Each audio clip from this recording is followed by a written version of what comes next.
పరమాత్మ గురించి, సృష్టి గురించి, నేను ఎవరు మరియు మరణానంతరము జీవాత్మ ప్రయాణం లేక పునర్జన్మల గురించి తెలుసుకోవాలి అని కోరుకునే వారికి శతకోటి ప్రణామాలు.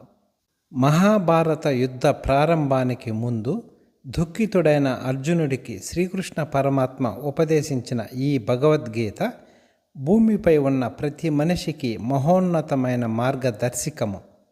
పరమాత్మ, విశ్వము మరియు మనస్సు ఈ మూడింటి అనుసంధానమే ఈ భగవద్గీత. కావున శ్రీకృష్ణ పరమాత్మ ఈ భగవద్గీతను నీకే ఉపదేశిస్తూ ఉన్నాడు అనే దృఢమైన భావముతో నీవు ఈ భగవద్గీతను అర్థం చేసుకోవాలి.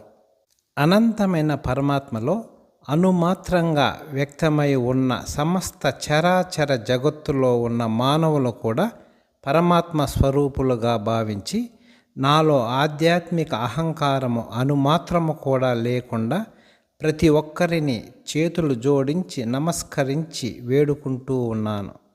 ఈ వీడియోలో శ్రీకృష్ణ పరమాత్మ సమస్త మానవాళికి కూడా విముక్తి కలిగించే భగవద్గీత సారాంశము అయిన ప్రతి అక్షరము, ప్రతి పదము, ప్రతి మాట కోహినూర్ వజ్రము కన్నా చాలా గొప్ప విలువైనదిగా భావించి మీరు ఈ వీడియోలను పూర్తిగా అర్థము చేసుకొని మోక్ష మార్గమునకు చేరడమే కాకుండా ఈ వీడియోలను ప్రతి ఒక్కరికి మరియు వీలైనంత ఎక్కువ మందికి ఈ వీడియోలను షేర్ చేసి ఈ ఆధ్యాత్మిక మహాయాత్రలో మీరు కూడా భాగస్వాములు కావాలని వేడుకుంటున్నాను. 18వ అధ్యాయము మోక్ష సన్యాస యోగము. ఈ 18వ అధ్యాయము చాలా విషయములను వివరిస్తుంది. అర్జునుడు పలికెను, ఓ మహాబాహువులు గల కృష్ణ, సన్యాసము అంటే కర్మలను త్యజించటము మరియు త్యాగము అంటే కర్మ ఫలములను అనుభవించాలి అనే కోరికను త్యజించటము. ఈ రెండింటి యొక్క స్వభావాన్ని తెలుసుకోవాలనుకుంటున్నాను. ఓ హృషికేశ, వాటి మధ్య భేదమును కూడా తెలుసుకోవాలని కోరిక ఉన్నది. శ్రీ భగవానుడు ఇలా పలికెను, కోరికలచే ప్రేరితమైన కర్మలను త్యజించటమే సన్యాసము అని, మరియు సమస్త కర్మల ఫలములను విడిచిపెట్టడమే త్యాగము అని చెప్పబడినది. త్యాగము అనేది 3 రకములుగా ఉంటుంది అని చెప్పబడినది. యజ్ఞము, దానము మరియు తపస్సుల సంబంధిత కర్మలను ఎప్పుడూ త్యజించరాదు. అవి తప్పకుండా చేయబడాలి. యజ్ఞము, దానము మరియు తపస్సు అనేవి బుద్ధిమంతులను కూడా పవిత్రము చేస్తాయి. ఫలములపై మమకారాసక్తి లేకుండా మరియు ప్రతిఫలాపేక్ష లేకుండా సన్యాసము మరియు త్యాగము చేయబడాలి. ఇదే నా ఖచ్చితమైన మరియు సర్వోత్కృష్ట తీర్పు. విధింపబడిన కర్తవ్య కర్మలను ఎన్నటికీ త్యజించరాదు. ఇటువంటి అయోమయ త్యాగము తామసిక త్యాగము అని చెప్పబడును.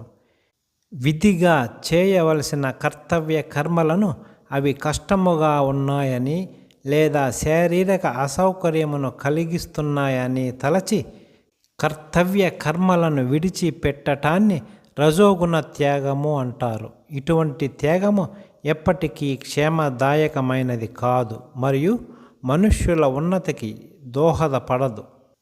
కర్తవ్యమునకు అనుగుణంగా ఎప్పుడైతే కర్మలు చేయబడతాయో మరియు ఫలాపేక్ష త్యజించబడుతుందో దానిని సత్వగుణ త్యాగము అంటారు. దేహమును కలిగి ఉన్న ఏ జీవి కూడా కర్మలను పూర్తిగా త్యజించటం సాధ్యము కాదు.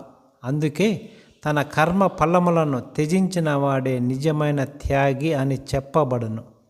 స్వప్రయోజనము పట్ల ఆసక్తితో ఉండేవారికి మరణించిన పిదప కూడా సుఖము, దుఃఖము మరియు ఈ రెండింటి మిశ్రమము అయిన ఈ 3 విధములుగా కర్మ ప్రతిఫలములు ఉండును. కానీ కర్మ ఫలత్యాగము చేసిన వారికి అటువంటి ఫలములు ఈ లోకములో కానీ పరలోకములో కానీ ఉండవు. ఏది సరి అయిన పని, ఏది చెడు పని, ఏది కర్తవ్యము, ఏది కర్తవ్యము కాదు, దేనికి భయపడాలి, దేనికి భయపడనవసరము లేదు, ఏది బంధకారకము, ఏది మోక్షకారకము అని అర్థమైనప్పుడు బుద్ధి సత్వగుణములో ఉన్నది అని చెప్పబడును. ఎప్పుడైతే బుద్ధి ఏది ధర్మమో ఏది అధర్మమో అన్న అయోమయములో ఉంటుందో, ఏది సరైన ప్రవర్తన ఏది తప్పుడు ప్రవర్తన అని తెలుసుకోలేకపోతుందో, అప్పుడు ఆ బుద్ధి రజోగుణములో ఉన్నట్టు.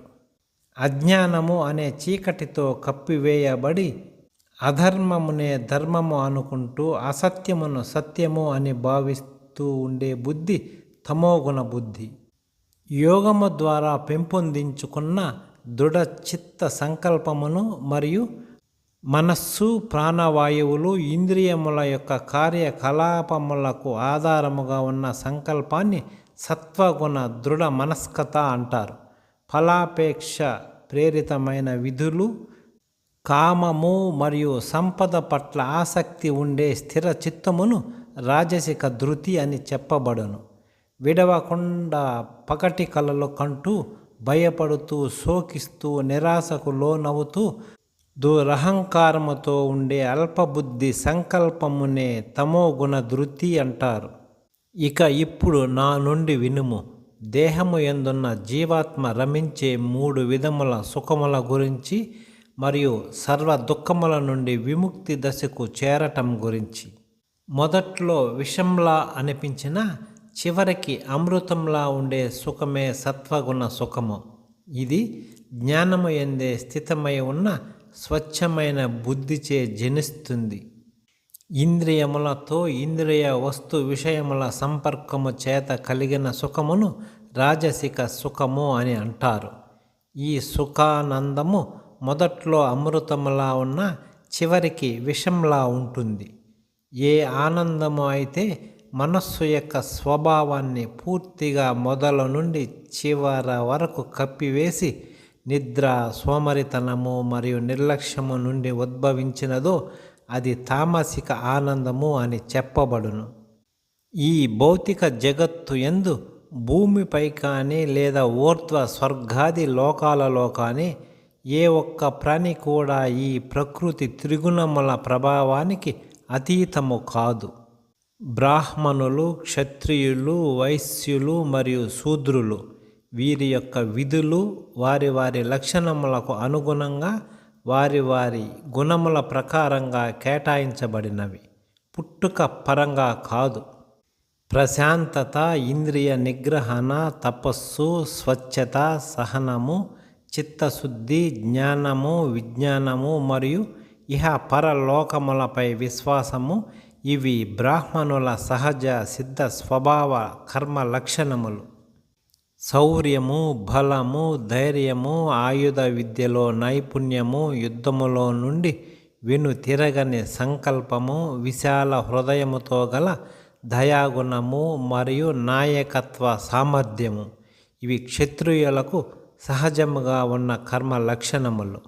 వ్యవసాయము, పాడి పంటలు మరియు వర్తక వాణిజ్యాలు అనేవి వైశ్య గుణములు ఉన్నవారికి సహజ సిద్ధమైన పనులు చేయటం ద్వారా సేవ చేయటం అనేది శూద్ర లక్షణములు కలవారి యొక్క సహజ విధి. స్వభావ సిద్ధ జనితమైన వారి వారి విధులను నిర్వర్తించటం ద్వారా మానవులు పరిపూర్ణ కర్మని సాధించవచ్చు.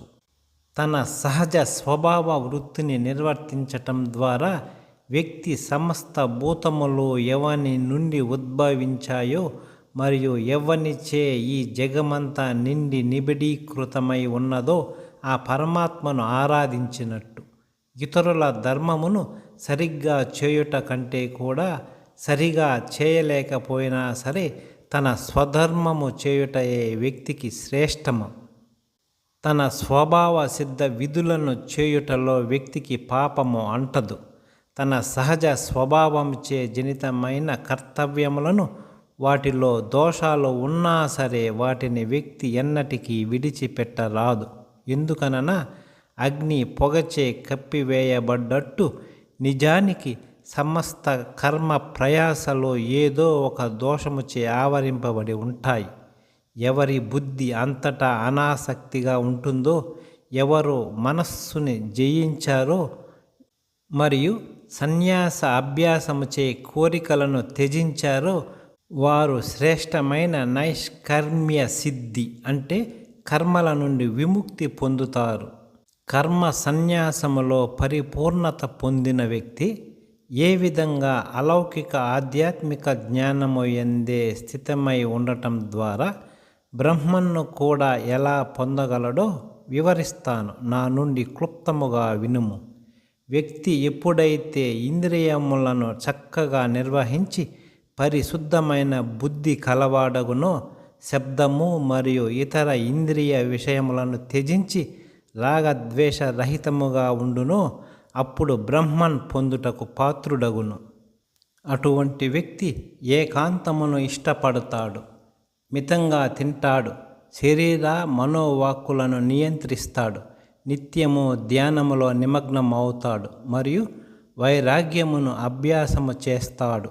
అహంకారము, హింస, దురభిమానము, కోరికలు, ఆస్తిపాస్తులు తనవే అన్న భావన, స్వార్థము లేకుండా ఉన్నటువంటి వ్యక్తి ప్రశాంతముగా ఉన్నవాడై బ్రహ్మతో ఏకీభావ స్థితిని పొందుటకు అర్హుడు అవుతాడు. పరబ్రహ్మముతో ఏకీభావ స్థితిలో ఉన్న వ్యక్తి మానసికంగా ప్రశాంత చిత్తముతో ఉంటాడు. దేనికి శోకింపడు, దేనిని కాంక్షింపడు, సర్వభూతముల పట్ల సమత్వ భావముతో ఉంటూ అటువంటి యోగి నా పరాభక్తిని పొందును. కేవలము నా పట్ల అనన్యమైన భక్తి, నన్ను తెలుసుకోవాలి అనే తపనతో కూడిన శోధన ద్వారా మాత్రమే యథార్థముగా నేను ఎవరో తెలుసుకోవచ్చును. నన్ను తెలుసుకున్న పిదప నా భక్తుడు నా సంపూర్ణ భావనలో లీనమగును. సర్వకార్యములు చేస్తూనే ఉన్న నా భక్తులు నన్నే పూర్తిగా ఆశ్రయిస్తారు. నా కృపచే వారు నా నిత్య శాశ్వతమైన మరియు అనస్వరమైన ధామమును పొందుతారు. నన్నే నీ యొక్క పరమ లక్ష్యముగా చేసుకొని నీ యొక్క ప్రతి కర్మను నాకే సమర్పించుము. బుద్ధి యోగమును ఆశ్రయించి నీ మనస్సును నాయందే ఎల్లప్పుడూ లగ్నము చేయుము. నీవు ఎల్లప్పుడూ నన్నే స్మరిస్తూ ఉంటే నా కృపచే అన్ని అడ్డంకులను మరియు కష్టాలను అధిగమించగలవు. కానీ ఒకవేళ అహంకారముతో నా ఉపదేశమును నిర్లక్ష్యముగా భావించి ఇష్టారీతిగా జీవించు మానవులు జనన మరణ చక్రములోనే తిరుగుతూ భయంకరమైన కష్ట దుఃఖ బాధలతో పాపపు జనులు చివరికి అధోగతి పాలగుదురు. పరమేశ్వరుడు సమస్త ప్రాణుల హృదయములలో స్థితుడై ఉంటాడు. భౌతిక శక్తిచే నిర్ణయించబడిన నియమములను అనుసరించి ఉన్న శరీరము విడిచిన జీవాత్మల గతిని జీవాత్మల యొక్క స్వతంత్ర నిర్ణయములకు మరియు వాటి వాటి కర్మల అనుగుణంగా పరమేశ్వరుడు నిర్దేశిస్తూ ఉంటాడు. సంపూర్ణమైన దృఢ విశ్వాసముతో నీ మనస్సును పరమాత్మకు అనన్య శరణాగతి చేయుము. ఆయన కృపచే నీవు పరమ శాంతిని మరియు నిత్య శాశ్వత ధామమును పొందెదవు. ఈ విధంగా నేను నీకు అన్ని రహస్యముల కంటే పరమ రహస్యమైన ఆత్మజ్ఞానమును తెలియచేశాను. దీనిపై లోతుగా ఆలోచించుము. పరమాత్మ యందు సృష్టిని మరియు సృష్టిలో ఉన్న పరమాత్మను శోధించుము. నా యొక్క సర్వోత్కృష్ట ఉపదేశమును మరలా ఒకసారి వినుము. ఈ ఉపదేశము సమస్త జ్ఞానములోకెల్లా అత్యంత గోప్యమైనది. నీ హితము కోరి దీనిని తెలియచేస్తున్నాను. ఎందుకంటే నీలో ఆత్మగా కొలువై ఉన్న పరమాత్మను నేనే కాబట్టి ఎల్లప్పుడూ నన్నే స్మరింపుము. నా పట్ల భక్తితో ఉండుము. నన్ను పూజింపుము మరియు నన్ను శోధించి నన్ను గ్రహింపుము. ఇలా చేయటం వలన నీవు తప్పకుండా నన్నే చేరుకుందువు. నేను నీకు ఇచ్చే ప్రకటన ఇది. ఈ ఉపదేశమును ఎప్పుడూ కూడా తపస్సంపన్నులు కాని వారికి లేదా భక్తి లేని వారికి చెప్పకూడదు. ఈ ఉపదేశం వినటం పట్ల యావగింపు కలవారికి కూడా దీనిని చెప్పకూడదు. మరియు ముఖ్యంగా సమస్త సృష్టికర్త పరమాత్ముడైన నా పట్ల అవగాహన లేకుండా ద్వేషము ఉన్నవారికి కూడా ఈ ఆత్మజ్ఞాన ఉపదేశమును చెప్పకూడదు. ఎవరైతే పరమ గోప్యమైన మరియు మోక్ష జ్ఞానము అయిన ఈ గీతా సారమును నా భక్తులలో ఉపదేశిస్తారో వారు మహోన్నత పరమాత్మకు సేవ చేసినట్టు. వారు నిస్సందేహముగా నన్నే చేరుకుంటారు. వారి కంటే ఎక్కువ మహోన్నతమైన సేవ నాకు ఎవరు చేసినట్టు కాదు. వారి కంటే ఎక్కువ మహోన్నతమైన వారు నాకు ఈ భూమిపై ఎవరు ఉండబోరు. మన మధ్య జరిగిన ఈ పవిత్ర సంవాదమును పఠించేవారు జ్ఞాన యజ్ఞముచే నన్ను ఆరాధించినట్టు అని నేను ప్రకటిస్తున్నాను. శ్రద్ధ విశ్వాసముతో నాపై విరోధ భావము లేకుండా ఈ మోక్ష జ్ఞానాన్ని కేవలము విన్నవారు కూడా పాపముల నుండి విముక్తి పొంది పుణ్యాత్ములు నివసించే పవిత్ర లోకములకు చేరుకుంటారు.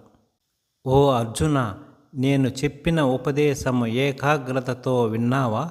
నీ యొక్క అజ్ఞానము మోహభ్రాంతి నిర్మూలించబడినవా? అర్జునుడు పలికెను, ఓ అచ్యుత, నీ కృపచే నా యొక్క మోహభ్రాంతి నిర్మూలించబడినది మరియు ఆత్మజ్ఞానములో స్థితుడనై ఉన్నాను. నాకు ఇప్పుడు సందేహములు ఏవీ లేవు. నీ ఉపదేశాల ప్రకారము చేస్తాను పరమాత్మ. ఎక్కడెక్కడైతే యోగీశ్వరుడైన శ్రీకృష్ణుడు మరియు అత్యున్నత విలుకాడైన అర్జునుడు ఉంటారో అక్కడ సకల ఐశ్వర్యము, సర్వ విజయము, సకల సమృద్ధి మరియు ధర్మము ఉంటాయి. ఓం అసతో మా సద్గమయ తమసో మా జ్యోతిర్గమయ మృత్యోర్మా అమృతంగమయ. ఓం శాంతి శాంతి శాంతి.